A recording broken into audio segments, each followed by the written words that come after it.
अस्सलाम वालेकुम, welcome to the channel. एक सवाल मुझसे बड़ा कॉमनली पूछा जाता है तारिक भाई कि अगर हम नेशनैलिटी एप्लीकेशन डाल रहे हैं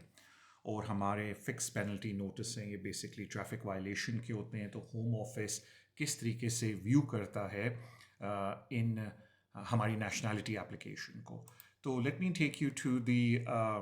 nationality good character requirement. Again ये हमारी पॉलिसी है 11 फरवरी 2025 की पॉलिसी। अगर आपको मौका मिले तो मैंने इसी पॉलिसी की बेसिस पे जो नेशनैलिटी एप्लीकेशन में इलीगल इमिग्रेंट्स के बारे में बोला गया, मैंने उस पर एक अलग वीडियो बनाई है, तो प्लीज़ अगर आपको मौका मिले तो आप उस वीडियो को देखें। But coming back to the application, I mean to the guidance itself, हम बात कर रहे थे fixed penalty notices की. So I'll take you down to fines, which is on page number 18, and then further down on page number 19 is कि उन्होंने home office ने ये लिखा है कि किस तरीके से वो फिक्स पेनल्टी नोटिस या पेनल्टी चार्ज नोटिस को देखते हैं। अगेन होम ऑफिस ने जिक्र किया कि ऑफ कोर्स एक फिक्स पेनल्टी नोटिस या जिसको हम PCN बोलते हैं, penalty charge notice, is either issued by the police और other authorized enforcement officer for traffic rule violation. इसमें मेन बात यह है कि होम ऑफिस ने यह बोला है कि at the end of the day a fixed penalty notice would not normally result in refusal unless the applicant has failed to pay or has unsuccessfully challenged a notice and where there were subsequent criminal proceedings resulting in a conviction. Of course इसका मतलब ये कि आपको पता है कि कभी कभी अगर आप बहुत ज़्यादा ओवर स्पीडिंग कर रहे होते हैं तो कोर्ट में जाके आप प्लीड गिल्टी करते हैं और फिर आपके ऊपर कभी कभी फाइनेंशियल चार्ज से थोड़ा ज़्यादा भी फ़ाइन लग सकता है जज की तरफ से, जिसमें पेनल्टी पॉइंट्स वगैरह होते हैं। तो होम ऑफिस का बेसिकली व्यू ये है कि वो हर चीज़ को on the balance of probability देखेगा। इन अदर वर्ड्स वो ये देखते हैं कि over a long period of time आप लोगों का क्या बिहेवियर रहा है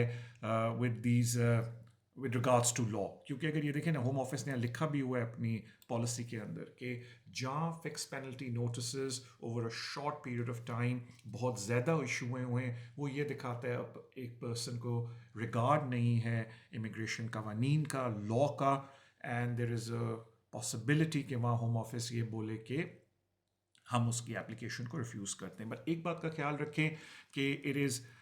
not a mandatory refusal, this is mainly A discretionary refusal. और जहाँ बात आती है बैलेंस ऑफ प्रोबेबिलिटी की, इट्स वेरी इंपॉर्टेंट कि मैं आपको जिक्र कर दूं कि what do they mean by balance of probability. तो ऑफ कोर्स पहली बात यह है कि the length of the time since the offences, कि कितने पीरियड के अंदर ये ऑफेंसेस आपके हुए हैं। Further on the number of offences, ये बड़ा मैटर करता है कि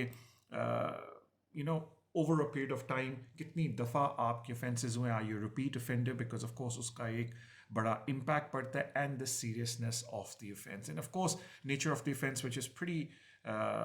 self explanatory, and your age जब आपकी एक कन्विक्शन हुई, एंड ऑफ कोर्स और मिटिगेटिंग फैक्टर्स के कभी कभी ये होता है कि certain people are with the wrong company और उसकी वजह से they get into trouble with a very short period of time, लेकिन बाद में वो कंपनी छोड़ देते हैं, and that could be derived as mitigating circumstances. उसके अलावा कुछ लोगों के issues होते हैं but they have